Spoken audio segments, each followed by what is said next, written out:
I think we're live. Hi, everybody. That's a weird way to start the body. You are watching this is the Patreon. No, it's not. It's just the channel Rewatch where we Lonnie, hi. Hey, how you doing?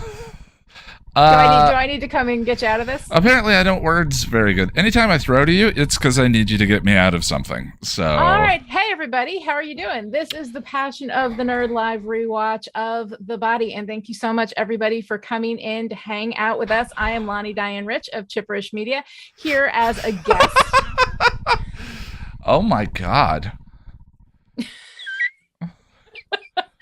You all right? Yeah, that pick it up at any time, babe. Also, why? I think we're doing a stellar job. Also, I'll never get used to this, but I'll take away your bucket. Bucket taken away. Thank you. I don't know how everyone. Hi, Jack's back. Jack. Hi, everybody. Jack! Hey. Thank you very much. Hi. How's everybody doing? Someday maybe I'll script stuff, and I wanted to do like a cute thing about he's gone but never forgotten because he's here. And then I was like, that's dark. Why don't I just say? I'll just say Jack's back. That sounds really ominous.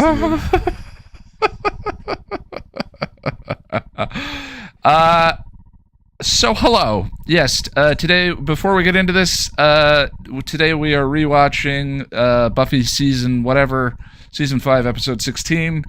It's the episode The Body. We are not allowed to stream our copy of the episode onto YouTube. And so go and get your copies ready. DVDs, I don't know what streaming services it's on right now. I constantly lose track.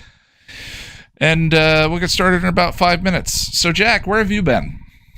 Oh, Ian, I've been everywhere. No, I went to see my family in Sydney, and then I kind of got a little sick. I got the plague. I survived.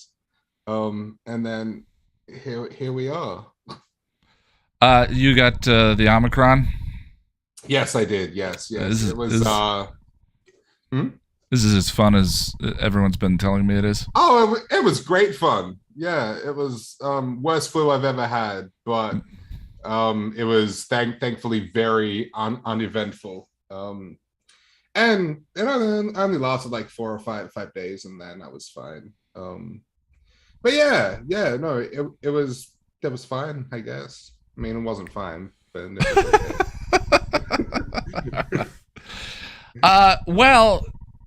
okay. Thank you, Boris. I adjusted my mic settings. Let us know how the audio is doing.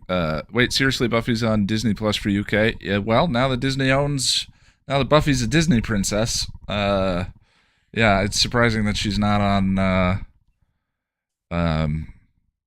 God, I am tired. I apologize. I've been grinding away trying to get blood ties done. I was hoping to get it finished before we started today. I would anticipate that video will be up Monday. It is late. Welcome to Passion of the Nerd.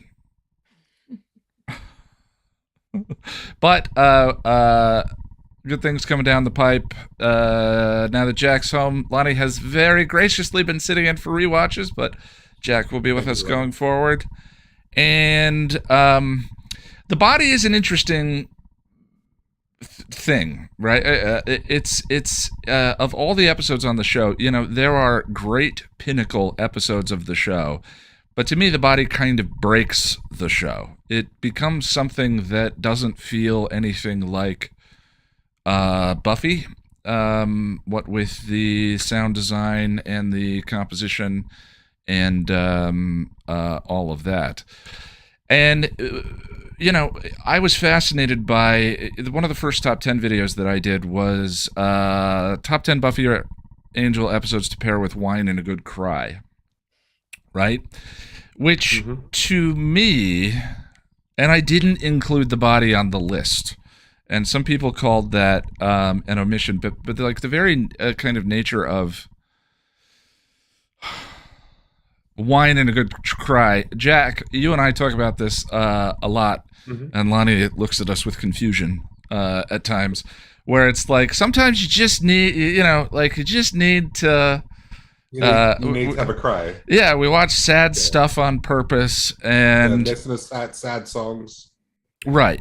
And both Buffy and Angel are loaded with things to watch to have that emotional cry, but it's never the body, because the body is a different level of. I mean, it's soul crushing. It's not just a cry. It's like day destroying or something. Well, I mean, does it? And Lonnie, hopefully, I mean, you should speak for yourself. Hopefully I didn't sell you down the river with that comment. If I did, I apologize. No. I mean, yeah, you guys cry more than I do.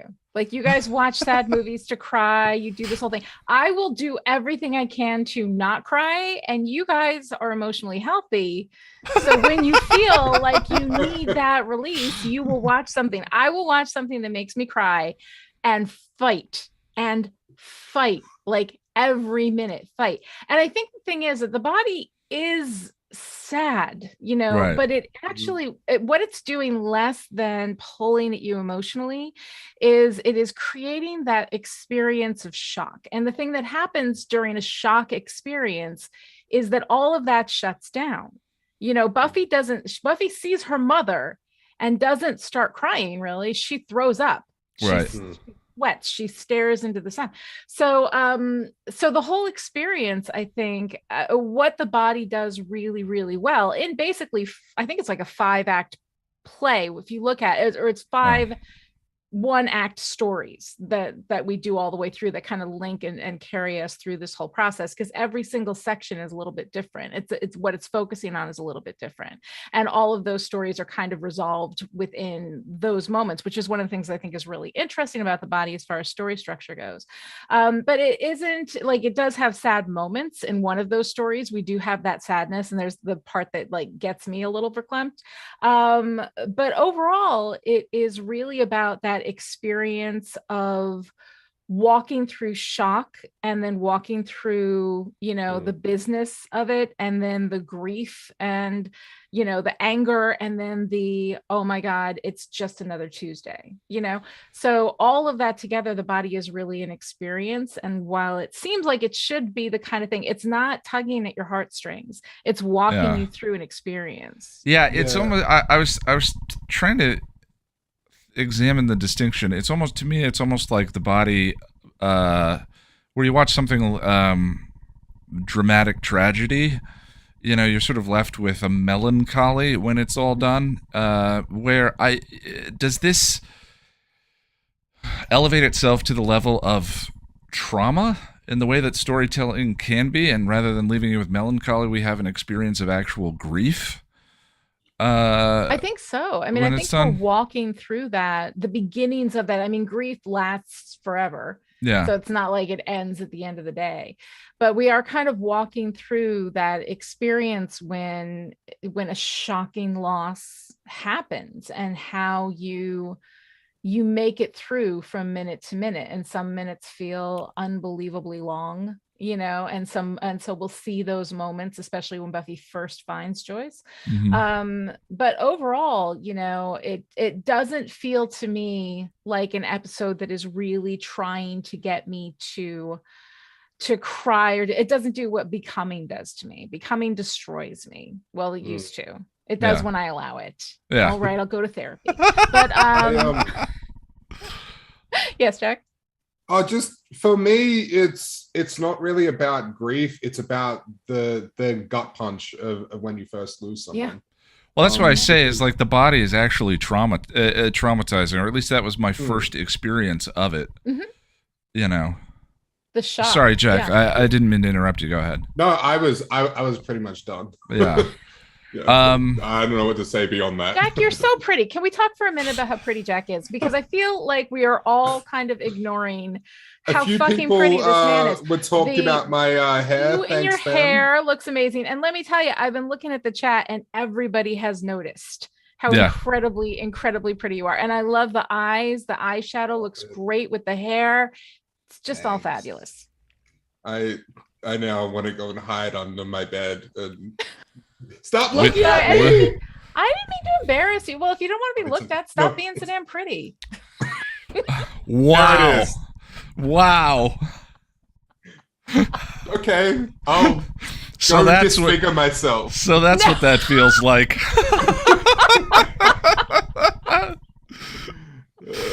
Oh, that was awesome. Thanks, everybody. I love you all. I was just kidding. I'm very sorry. No, don't.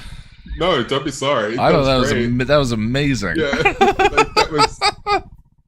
that's probably my favorite moment of the rewatches, and we've been doing this a long time now. Yeah, it's interesting. The that desire to listen to sad music is sort of like. I don't know what that is. It's just a distinction that I've been interested in since I wrote that piece. By the way, Sarah, everyone say hi to Sarah in the chat. Sarah is moderator. Listen to what she says. Do as she says. And Sarah. You're supposed to make me look respectable. Do what she says, sir, Captain Tight Pants. No, I finally got Sarah's button made. You're here to make me look. You're here to make me look good. Yes, sir, Captain Tight Pants.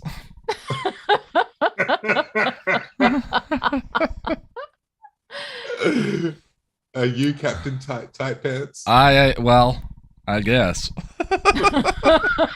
I really want you to be Captain Tight Pants. Fair enough. If someone wants to compare me to Nathan Fillion, I guess I'll have to let it happen.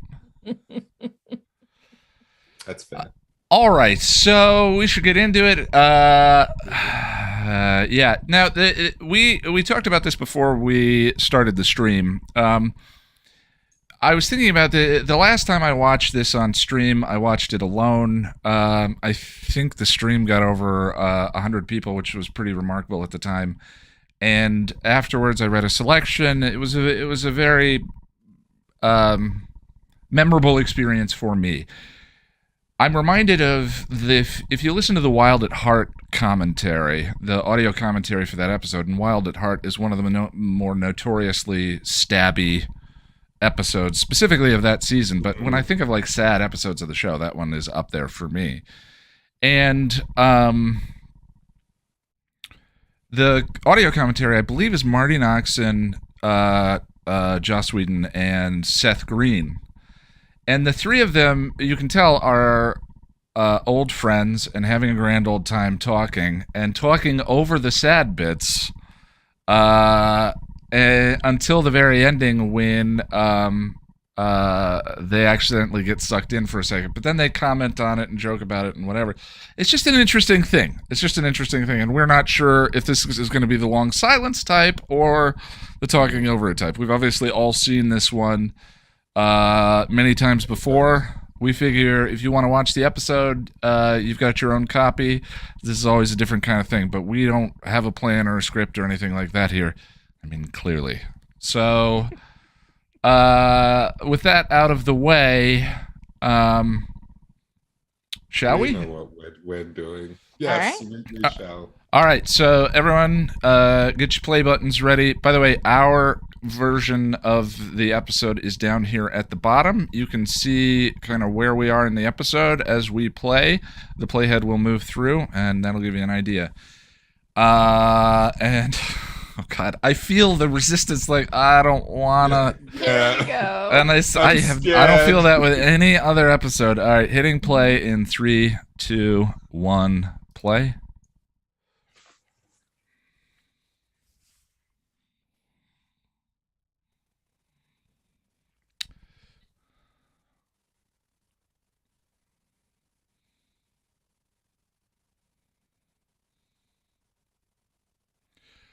Why do you think that?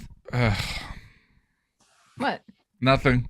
I was going to ask why you think that we got into this conversation with the last Buffy episode, but why this teaser was at the end of the last episode as a cliffhanger. It's like bizarre it. to me now that we're watching the actual episode.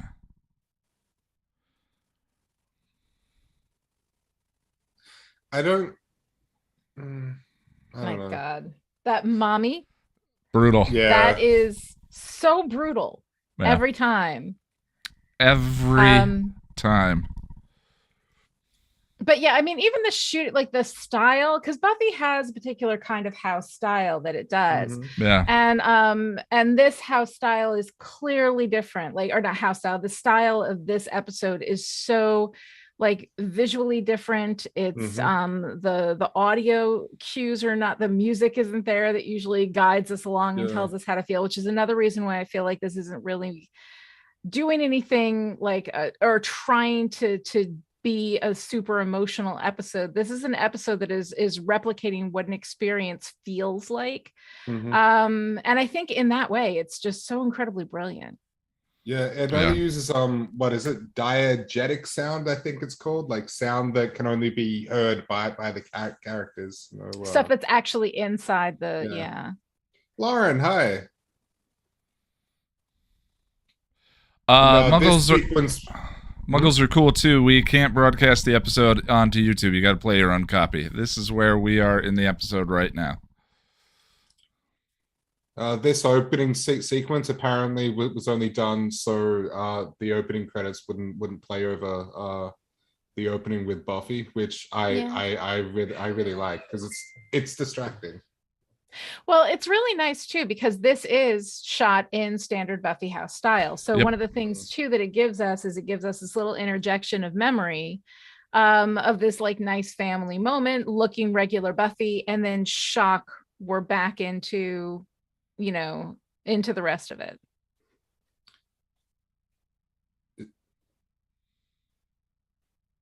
Joyce isn't there, is she? She's not at the table. No, She she's just went to the kitchen. Yeah, she went to the kitchen. That's interesting.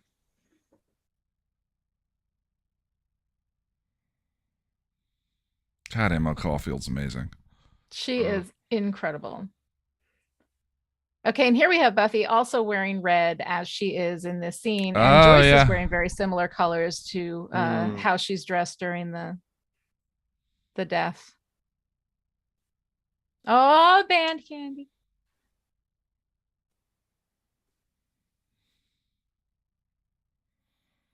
I love the detail of Giles listening to the song he played for Joyce and Band Candy in the next episode. Oh, I love that crash cut. That's so good. Oh, God. See, this is the thing that I feel is that panic, that shock, that oh no, oh no, oh no, the thing that you can't undo. It's just done, The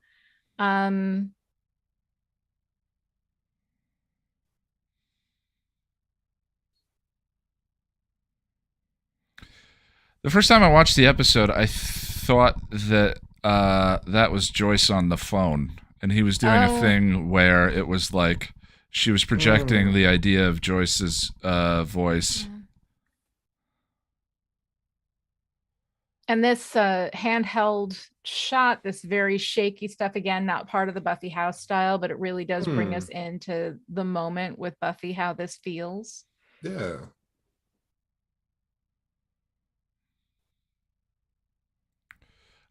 Ed Banger says, I'm not even watching the episode, only the stream, and I feel the panic too. Yeah, that's really that's, I mean, it makes you feel that. You know what that sounds like to me? That sounds like trauma. That sounds like, and I think maybe that's the distinction where at some point this kind of like stories reach a level of not shock specifically. Shock can be traumatizing, but like, I don't know. Oh God, that's so awful. The moment when there's the crack in the ribs. It's brutal.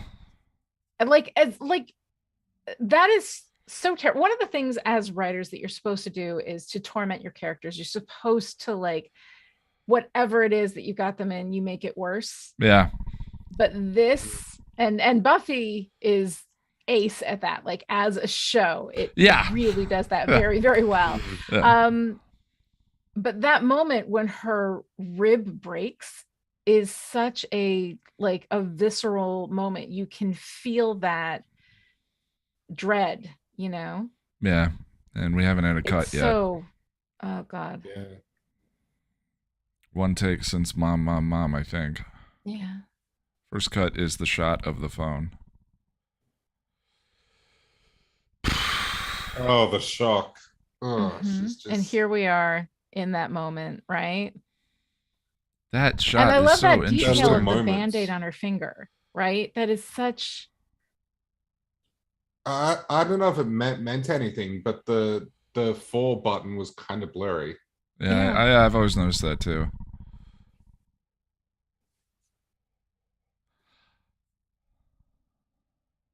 Oh my God. You know, the human biology is a really remarkable thing. The fact that shock is a thing to save us in certain situations is crazy. That detail. Oh God. All of this, it just gets worse and worse and worse. I hate the fake out that's coming. I hate it so much. But it's also kind of part, I think it's kind of true to the experience, though. Like when your brain starts to tell the story that's coming, laying down the track before you've gone over it. And since the episode is simulating the experience she's going through, having that moment of fantasy, I think, is...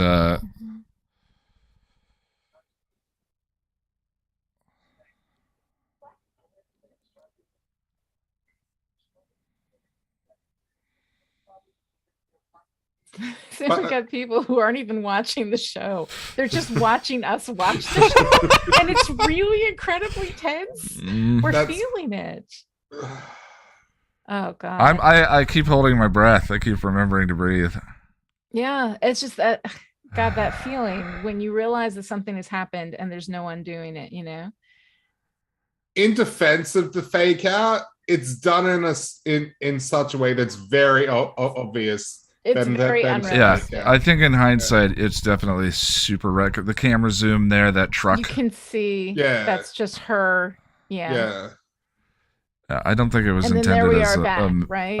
I don't think it was intended as a manipulation. And then just the hanging silence.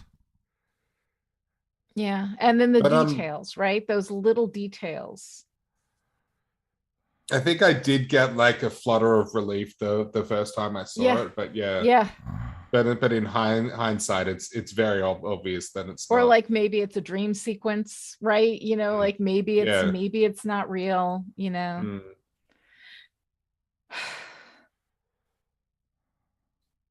And then he's all out of focus. Yeah. And then here's where the shots are all out of balance. It's so incredible.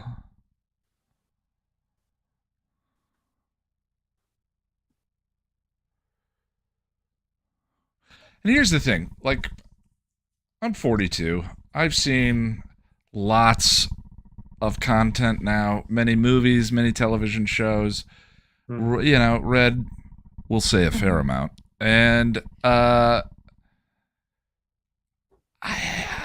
there are a lot of things that have moved me emotionally, I still don't think I've ever seen anything like this.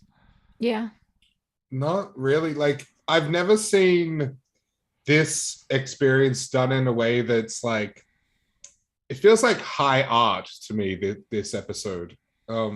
Really crushing high art. But ordinarily that term can be used as a pejorative at times too. This is so effective. High art can sometimes be interpreted as a term as in more interested in what it's doing than the audience. And this is I've never heard that before. This is like like artsy fartsy. It's a different like it would be a different derivation of that term, but this is so effective and affecting. Well, because we're already invested. Like something like this that is done in a very experiential manner. If we didn't know these characters, if we hadn't been through all the stuff with these characters, if we weren't 5 years into being bonded with these characters, it wouldn't hit the way that it does. But it hits the way that it does because it's not done in house style. We're experiencing it completely differently.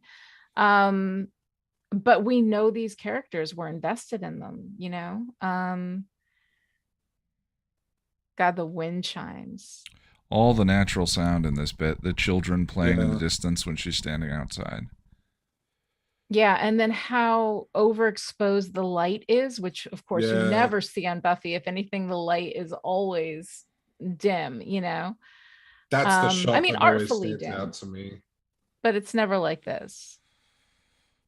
It's art, not art wank. So sorry, but that's what I meant. I meant. Absolutely. It's also, if you call it, you know, when you call something high art, then you infer that or imply that it's everything else is low art, that the rest of Buffy is low art. And it's just, it's one of those things that because we have so much association of quality with these things that I've never really heard that used in a negative way. That's why I used it, because that's it's all good, but oh God. The little details that stand out, like in someone's mind when Giles. they're going through. And the shock breaks. God, when he sees her. Joyce?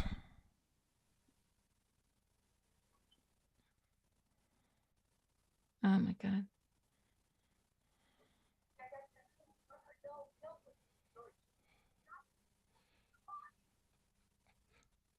Oh.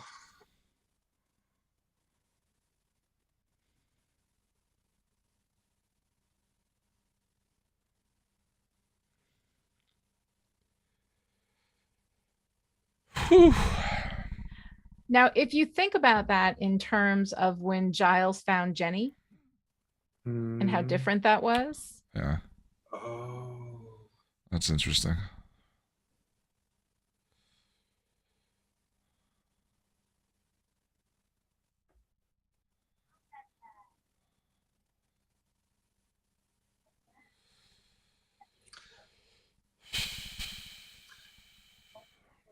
Now this is it's when you talk about house style, one of the things I associate with Mutant Enemy are the dialogue bridges, and this is very, very, very much a dialogue bridge.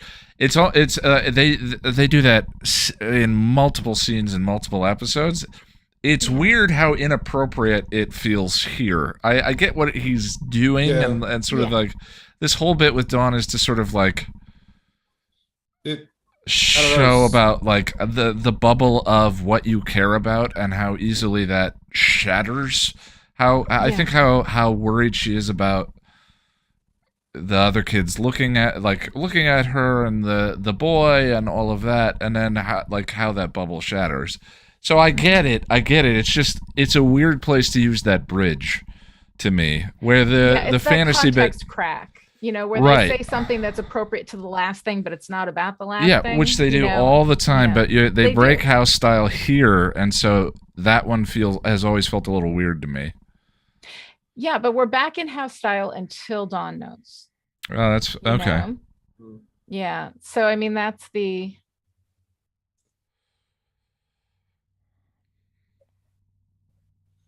Something about it feels a little gross to me, though. I don't know. It just.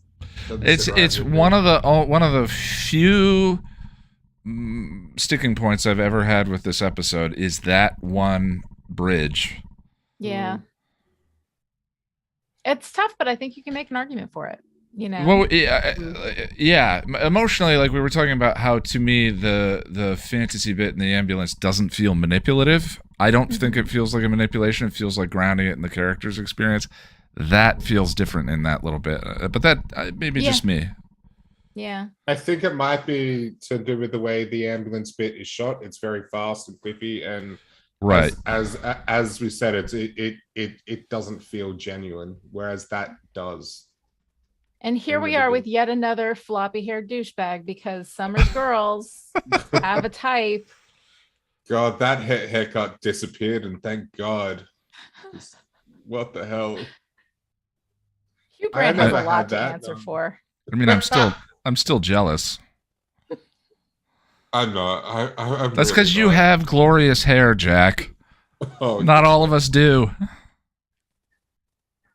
Lonnie does.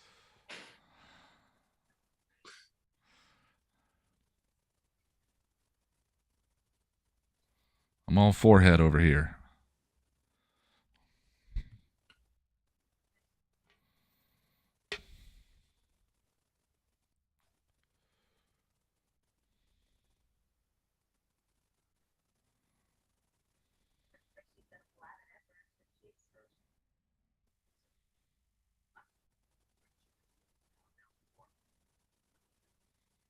You know what's so hard about this is we know what's coming.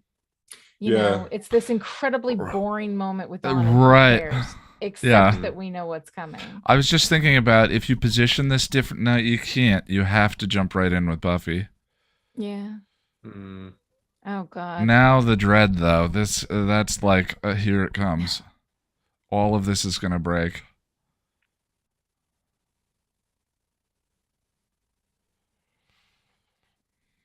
Yeah, Dipper. I mean, it's close. Oh my God. Still And a here couple we of go. months away. And now everything goes out of house style. Dawn knows something's going on. You get the natural sound from the drawing on the paper, the cutaways of the statue. Yeah. I love not having the dialogue here as well. How it just rides on their performances. Oh, and you just see them outside. Yeah. God. And everybody's really so quiet.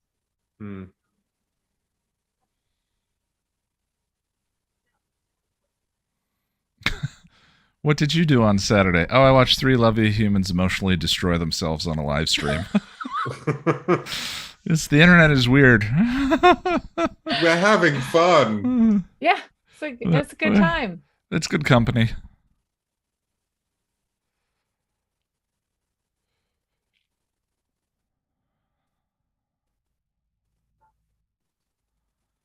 Ugh.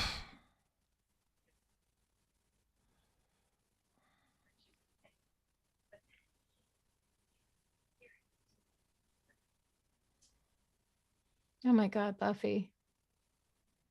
Yeah, I love that we don't get to hear it. We just see the reaction.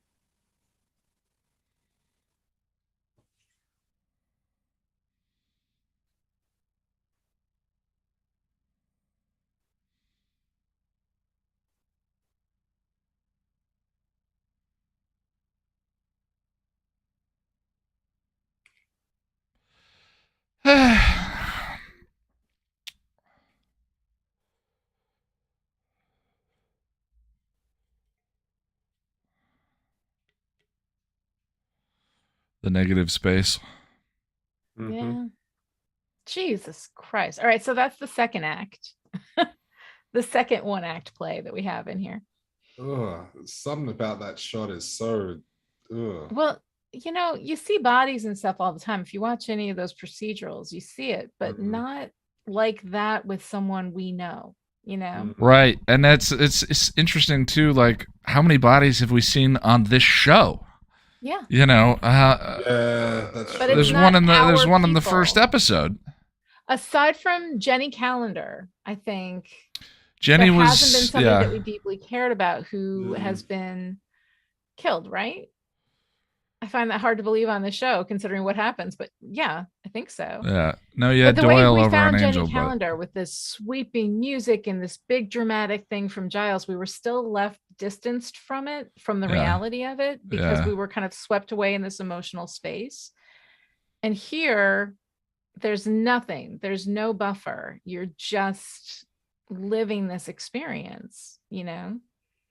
But even there was something different about the way they did like the pale makeup and stuff, I don't know. It seems much more real than other shots of dead bodies. I don't know. Like her skin looked kind of wet, and I don't know. It is. I mean, it's amazing how powerful these choices are. Just how it's shot, how the makeup is done, the sound is so incredibly powerful, and people don't really think about it. And I think that's why it's so powerful. You're so looking at the visuals and you're thinking about the visuals, and you're not realizing how powerful sound is in the way that it affects how everything works in a piece of visual media. It's crazy.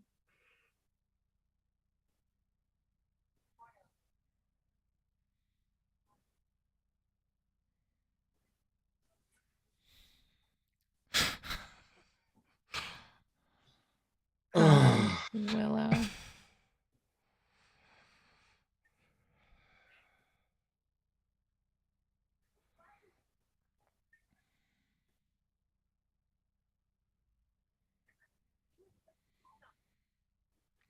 It's interesting how her talking about her own clothes, like it, her look is very much a part of her character arc over the course, and I can't remember her talking about her. And there's the first kiss. So intimate and it's just beautiful. And it's done in such a way that's just, I don't know, what's the word I'm not looking for? sexualized. It's not male gazy. And they don't make a big deal out of it. You know what I mean? It's just two people that love each other, comforting each other. Yeah, I love that. Beautiful.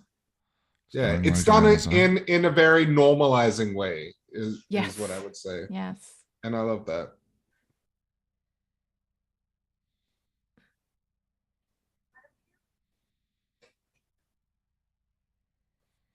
Always oblique angles.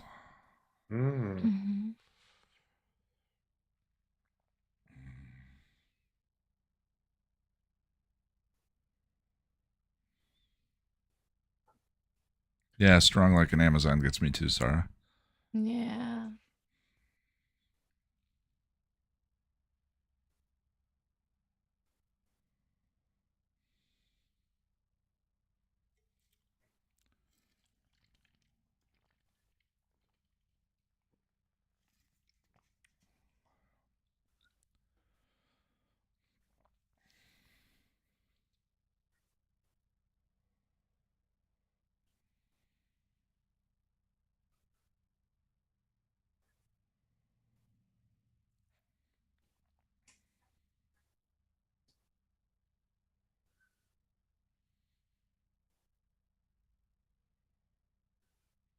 God, all the looks, you know.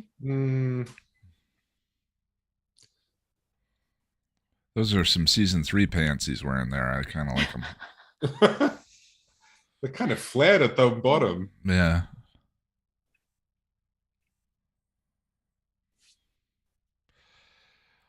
The first time I was ever kind of exposed to this kind of experience, my stepmother had just come out of surgery, and she had just woken up, and we were standing in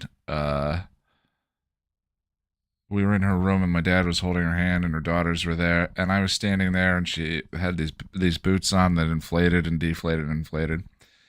And I remember feeling like I remember I said something to her like, there was a long silence, and I was a kid, which I think Anya is kind of representing in this situation, is the child's perspective of not understanding the why and the how of all of these emotions. And I said to my stepmom, so what did you end up packing? You know, she had an oxygen mask on over her face and had just come out of consciousness. But I remember she did this. Like she was so shocked that I would ask that question, and she looked at me like that and then went and just shook her head and started laughing. And my dad looked at me and went, shh. But no one explained. No one told me, I didn't understand the moment and why everyone was, I didn't understand, you know, and that's, I've never connected that to this scene and kind of what Anya that experience of Anya, what Anya's going through, trying to understand everyone's emotions. Mm.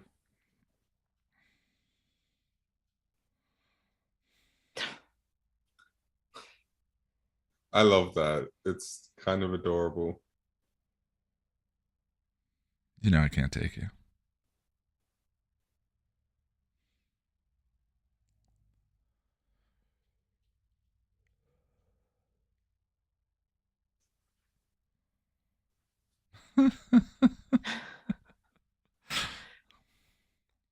Ugh.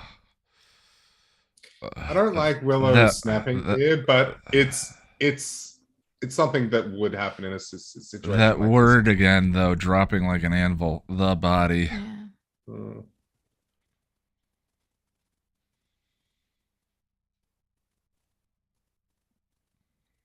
Tara's so good. Mm.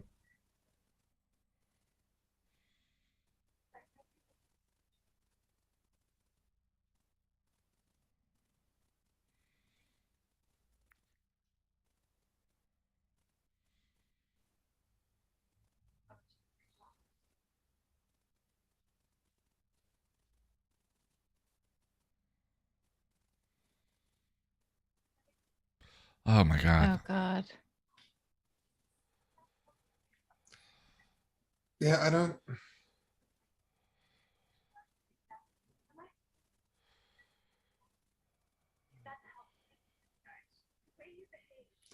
know. I don't like it, but I get it, I guess. They are so different. It makes sense to me. Mm. Yeah. Oof.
This is fun. We're getting through it together. See, I thought I was going to be the tough stoic one. I've already cried like twice. And she finds the sweater. Yeah. Isn't that the sweater that Tara gets shot in? Oh, jeez. Let one trauma at a time, Jack. I'm sorry. I think it is, though.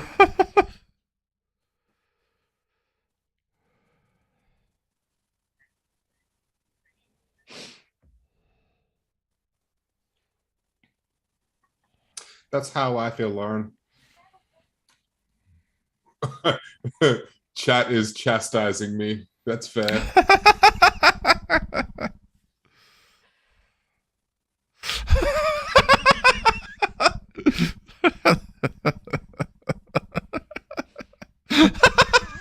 I was just trying to have a conversation, thinking things to talk about. I thought it was perfect, buddy. Like, Jesus, he freaking Hulk smashed that hole. Look at it. That's a big hole. Damn it. I've never heard the term hog smashed before. Hulk smashed. Hawk smashed? Hulk. Like the big green guy. Hulk smashed. Hulk smashed. Sorry. Ren says I'm canceled.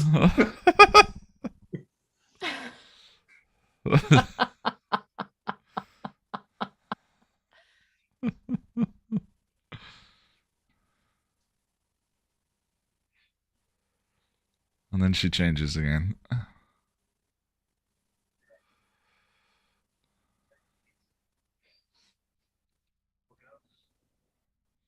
I'm going to call it Hog Smash. It's not my No, fault. I mean, it sounds kind of cool, Hog Smash. Yeah, you started a whole new thing, Jack. I kind of dig it.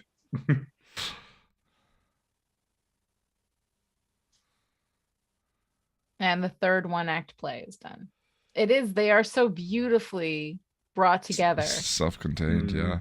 Yeah, they're all really self-contained little stories. Oh, that's a cool shot. And it began with him parking in the wrong place. Well, the camera pulled out of that shot as Tara pulled her head. Oh, God. Yeah. There's something about the makeup, man. It's not as campy as the other dead bodies we see. No, it's very, yeah. It like the other bodies tend to have like a blue tinge to them, but I don't know. Maybe I'm just imagining things. That was her surgeon, though, right? Like her surgeon is going to be the guy doing the. No, I don't think so. I don't think that's how that works. Yeah, that's not how that works. It's a different person who does the. Yeah. But we already hated this guy from the previous we already episode. had him on the payroll. So HR's got to process another actor. Yeah, he's the one that asks whether Joyce lives under power lines or all of that, and Ben comes in and is like, "Sorry, he's a great doctor." But blah, blah, blah. Right. Mm-hmm. Yeah, the power line things. I think that's a bit of a myth, anyway. Well, yeah. We were making up conspiracy theories long before the pandemic.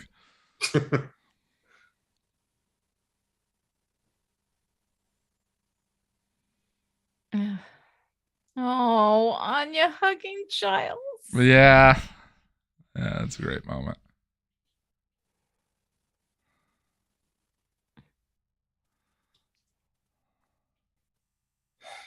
This is where I think things start. No, actually, all the way to the end, it's still not, like you said, house style. Mm-hmm.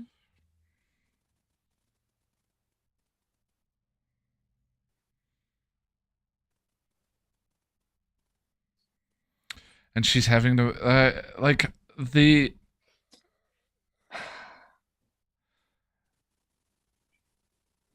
intensity of having to immediately move into the space of being Dawn's caregiver. Yeah. You know, that is the weight. I feel the weight of that in this episode too. Just from telling her onwards. Mm-hmm.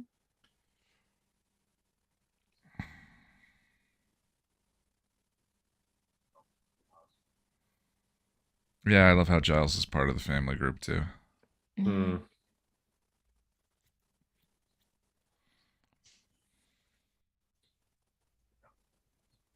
Oh, I forgot about that. Yeah. That's a very real thing one would do as well. What if I was there? What if I did this? Yeah.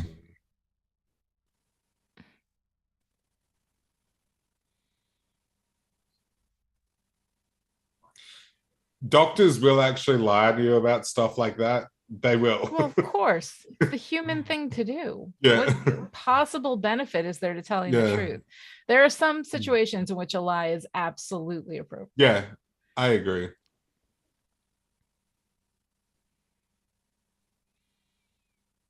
Again, with the paperwork in this guy. Yeah.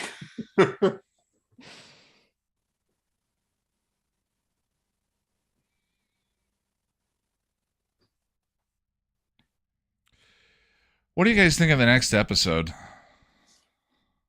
What is the next episode? Eternity or Forever? Yeah.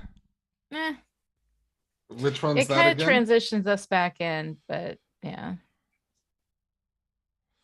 I struggle with that episode, especially in comparison to this one. I don't. This was going to be difficult. There is not an elegant way of moving on from this, you know. But that one, it's so funny. Like the care that was given to every single shot of Joyce in this episode. Yeah. The whole plot of the next one just bugs me. Like I don't know how many videos are on the channel, 200 videos or something like that. I've never shown a shot of Joyce from this episode, and that was deliberate. And I think it's because like this episode, I think more than any others, was kind of the point where the channel became a reality.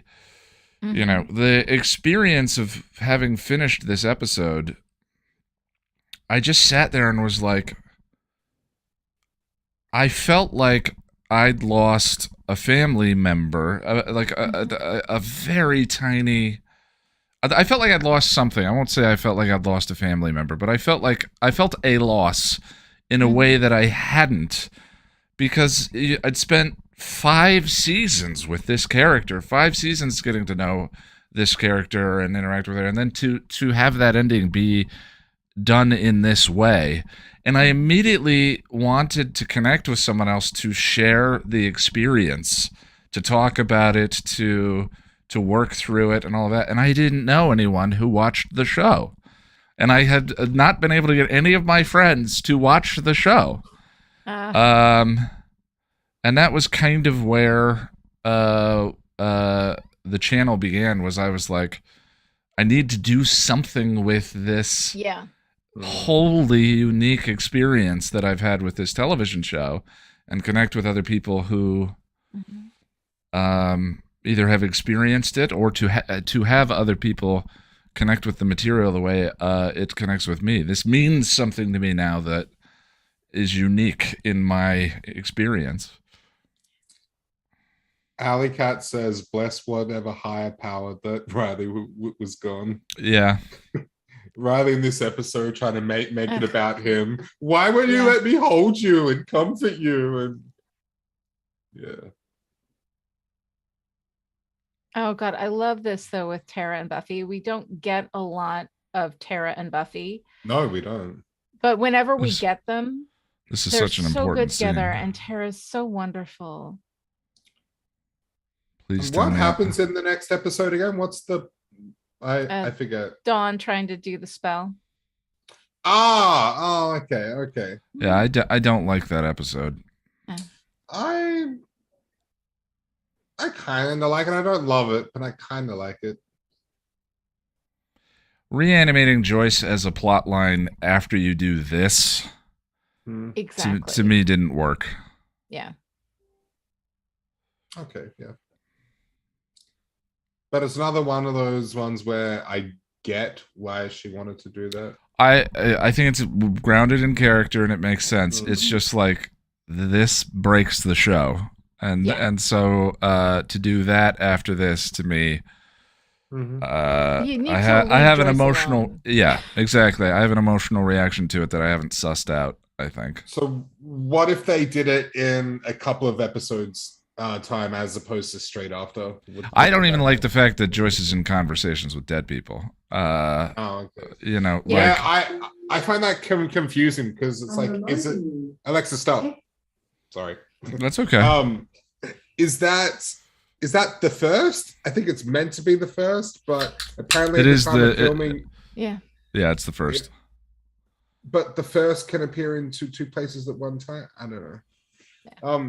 But I think at the time of filming, it was meant to be Joyce, because I don't know. I heard something about there was going to be a season where Buffy was the villain or something. I don't know. Yeah. Well, see, Joyce is the mundane world. Joyce is the real world, and when we deal with her death, it is a real thing. So when we bring her into, like, I don't mind conversations with dead people, but like when it's a magical spell that's going to bring Joyce back from the dead, it feels to me like we're trying to play both sides, right? We're not doing with Joyce, you know, what we've done with every other character we've lost on this show. We're really anchoring this in the real experience. Right. Until at the end of this scene where we break that, you know, but we don't break it with Joyce. There's something sacred about the way that Joyce is treated. I was going to say, and it breaks that. Yeah, I've been fixating on the word sacred in my head. I don't often feel that way about episodes or characters or any piece of fiction, but like that's why I made the decision, I think, to never show a shot of her from this episode. Usually, if I need to, revert to the shot of Buffy standing on the back porch. because it elevated her like this content to that realm. And that's the problem I have with the next episode, at least with that plot line. There's lots of good stuff in the episode, and Buffy figuring out sort of the relationship with Dawn going forward, and I get that Dawn would seek that in a world of magic. It's like it's still written, and the writers made that decision. So even though it makes sense mathematically, from the standpoint of, I don't know. Mencken, I think the vampire here, it's to say that like the world keeps turning, you know, like the world doesn't stop. Life goes on. Yeah. And it brings us back to Buffy's day to day. Yeah. I still hate it. I hate it too. I've never really liked it. I've heard arguments for it, and I understand the arguments for it, but and it's because it feels like it breaks that sacredness. You know? Yeah, I don't think it's necessary, really. I think it's nauseating. A vampire in the space with Joyce. Yeah. That's what bothers me. It's nauseating in a way that I don't know. It's I don't know how I feel about it. Like, yeah, I don't know. It feels, I don't know. And this is so. It is intentional, but something about it feels kind of shoehorned in for me. Yeah. I don't know. And having to deal with this. Oh yeah. Oh Jesus. See, that's what I hate. The revealing of Joyce in that space where Joyce is. You know, like if Buffy had gone out on patrol and then slain a vampire, it wouldn't have been the same. But to do this just feels. Yeah, I get that. Yeah, if I'm making that same argument for Sacred indicting the next episode, I could see how that's a challenge to this scene. Oh God, and this is so fucking. Grounded and grotesque. Yeah, it's sound. It's very grotesque. That sound was wonderful. Love it.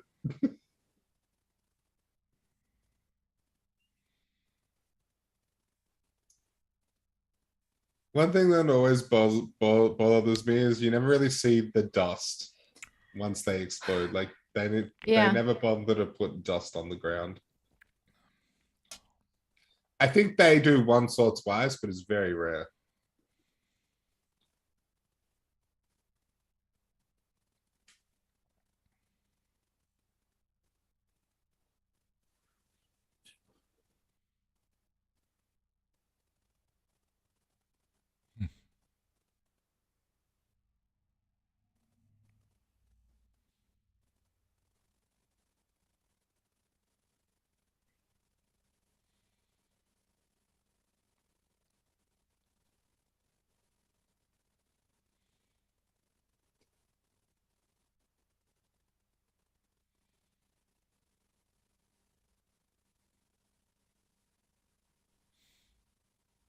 Oh God. It's so good to be home. No, it is. It is. Oh. Good God. I'm so exhausted now. I only teared up a tiny bit. Yay. Yeah.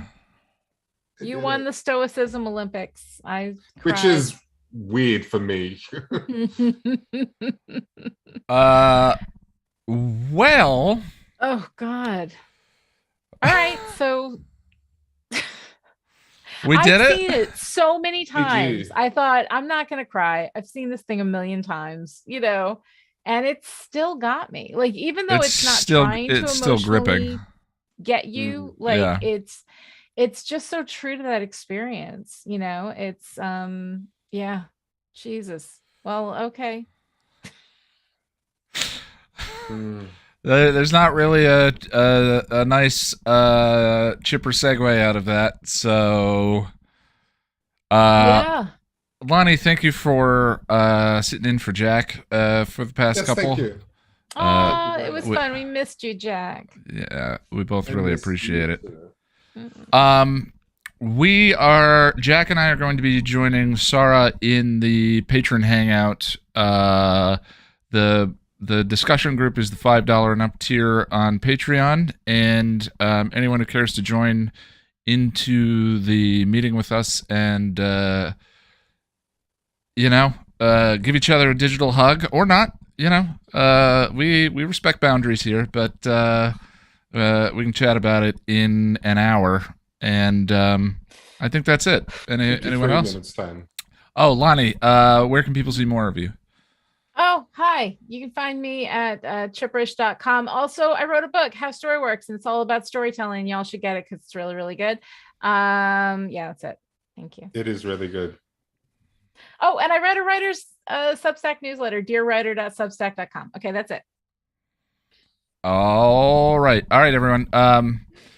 Well, we appreciate you watching along with us. We're doing this again in 2 weeks for Epiphany. And otherwise, we'll see you in an hour. Okay, bye. All right. Bye, everybody. Thanks, friends.